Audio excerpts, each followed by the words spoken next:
La République démocratique du Congo et les Émirats arabes unis ont conclu un accord de partenariat économique global qui vise à renforcer durablement leurs relations économiques, commerciales et d'investissement. Cet accord établit un cadre juridique moderne, transparent et prévisible, conforme aux règles de l'Organisation mondiale du commerce (OMC), afin de stimuler les échanges, attirer les investissements et soutenir le développement économique de deux pays.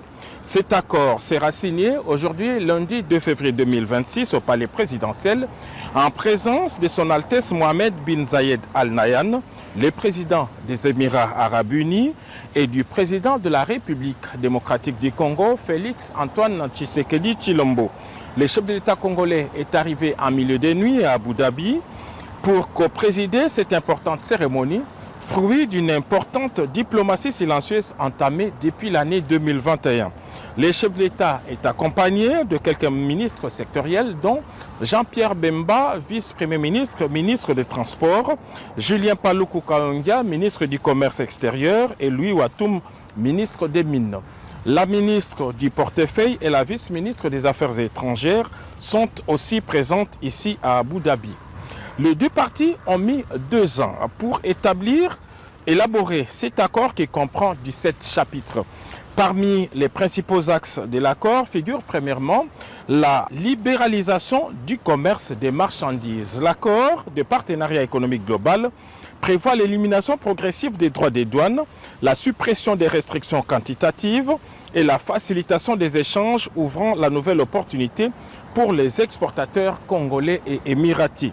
L'autre axe principal de cet accord est la facilitation des échanges et modernisation douanière. Ici, l'accord met l'accent sur les procédures douanières simplifiées, transparentes et efficaces, réduisant les coûts et les délais pour les opérateurs économiques de deux pays.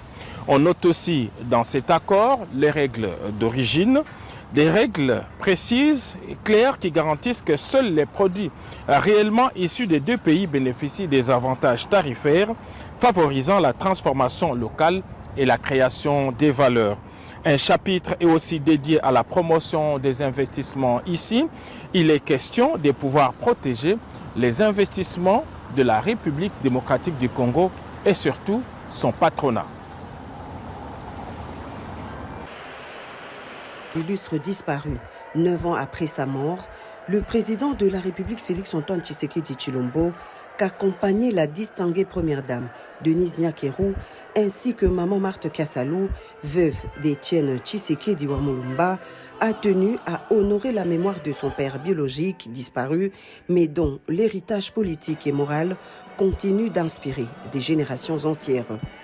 Une célébration eucharistique qui se tient dans l'enceinte de la paroisse catholique Sainte-Anne, pleine comme un neuf, avec la présence des personnalités politiques et des sympathisants, membres du parti politique Union pour la démocratie et le progrès social UDPS, dont Étienne Tshisekedi Wamulumba était cofondateur et président jusqu'à sa mort.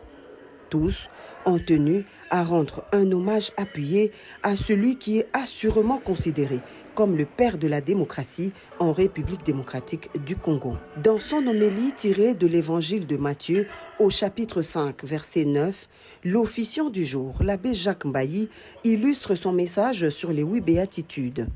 Il présente le docteur Étienne Tshisekedi Wamulumba comme un artisan de la paix, insistant sur la 7e béatitude prononcée par Jésus-Christ sur la montagne, je cite, « Heureux les artisans de la paix, car ils seront appelés fils de Dieu ».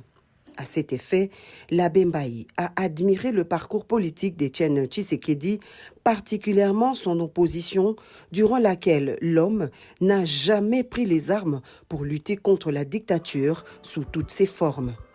Une manière pour la nation congolaise tout entière de saluer l'engagement, la constance et le combat pacifique d'Étienne Tshisekedi Wamulumba pour l'état de droit, la justice et les libertés fondamentales.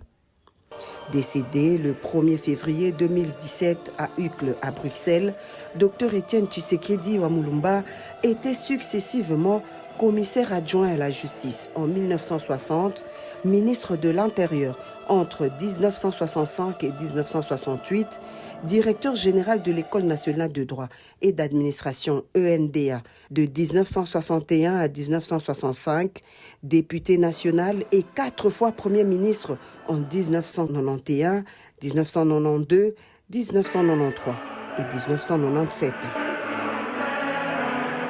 Bonjour à tous, bandeko. Oyo nyonso bazali na posa ya pour faire passer ba message na bango.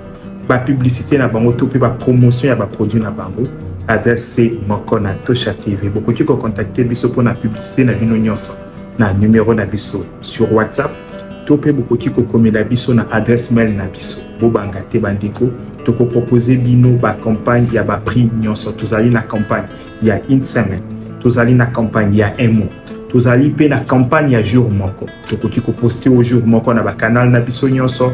Kobanga lisusu tozali na business na yo kobanga te koloba te que ezali mukie moyen na sala promotion ezali te to pe nazali na mbongo ebele te moyen ko sala promotion ezali te. Non, avec Tosha TV to faciliter bino tellement tâche que contacter biso na numéro na biso pour na produit na nyonso tokoki pesa yo plan ya marketing ya kitoko na promotion ya kitoko. Kozelisa lisusu te sala publicité na ona Tosha TV.